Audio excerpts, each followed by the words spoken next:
मेष राशि वाले जातक 100 साल बाद ये ग्रहण आ रहा है, आपके लिए कुछ ठीक नहीं रहेगा। दूसरी राशि है और दूसरी राशि कन्या राशि है और तीसरी राशि जो है वो कुंभ राशि है।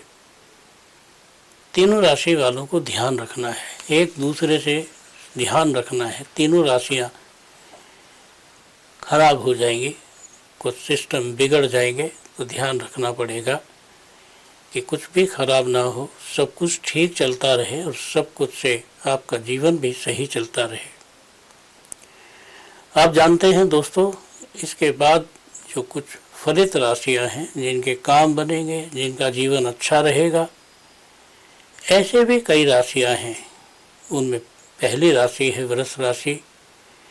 वृष राशि वालों के बिगड़े हुए काम बन जाएंगे, नौकरी है तो लग जाएगी, कहीं ना कहीं से शुभ समाचार मिलेगा, हौसले बढ़ेंगे, मन अच्छा रहेगा। दूसरी राशि है दोस्तों तुला राशि। तुला राशि वालों के लिए सब अच्छा रहेगा, आवन जावन के योग बनेंगे और मन में कुछ नहीं करने की प्रतिभा मन में उठेगी। तीसरी राशि है दोस्तों, तीसरी राशि है धनु राशि, जो बहुत शुभ रहेगी, जिसका बहुत अच्छा बोलबाला रहेगा, जिसके लिए कहते हैं प्रताप आ गया है जीवन में। और प्रताप जब किसी के जीवन में आ जाता है तो उसका हौसला, उसका मान सम्मान बढ़ जाता है। अगली राशि है मकर राशि। मकर राशि वाले व्यक्ति खुशी का आनंद ले, इन लोगों को खुशियाँ मिलेगी कि घर में खुशी चल कर आ रही है। और कहते हैं दोस्तों, जब खुशियाँ चल कर आती हैं उसका तो कहना ही क्या होता है। लेकिन कहा यह भी जाता है कि जब खुशियाँ किसी के घर में चल कर आती हैं तो ऐसे लोगों के बड़े सारे दुश्मन हो जाते हैं। आपको किसी से दुश्मनी नहीं पालनी है, शांत रहना है, पैसा खर्च करने में सोचना नहीं है, टेंशन नहीं लेनी है।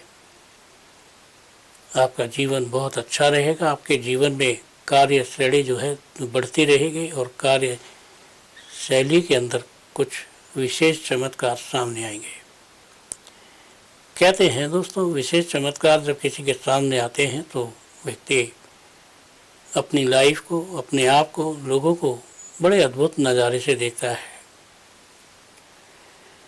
दोस्तों, ग्रहण खत्म होने के बाद आप एक जल में, बाल्टी में 2-3 बूंदें दूध की डालें और 2-3 सुगंधित फूल डालें, किसी भी प्रकार के। इससे स्नान कर लें और पानी को अपने आप सूखने दें। आप तौलिए से पोंछें नहीं। यदि किसी भी प्रकार का कोई प्रभाव किरणों द्वारा या कैसे भी आप पर लगा है, सब ठीक हो जाएगा। दोस्तों, ये भी कहा जाता है ग्रहण वाले दिन या आज और इन दिनों के बीच में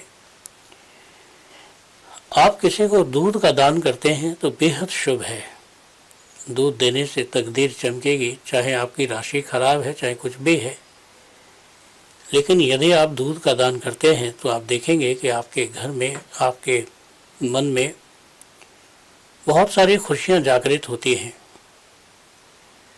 और दूध दान करने से, सफ़ेद कपड़ा दान करने से हमारे लिए बहुत सारी चीज़ें शुभ हो जाती हैं, हमारे लिए बहुत सारी चीज़ें हमारे फेवर में हो जाती हैं और उनसे हमें लाभ होता है।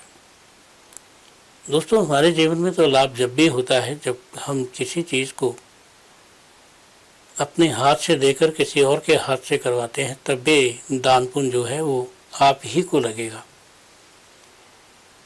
आप एक बार जान लें, जो दूध का दान है, कपड़े का दान है, और सबसे ज़्यादा है कि बच्चों को कोई चीज़ खाने पीने की दान करने से किसी भी प्रकार का जो कष्ट है आपके जीवन से समाप्त हो जाएगा, आपके जीवन से चला जाएगा।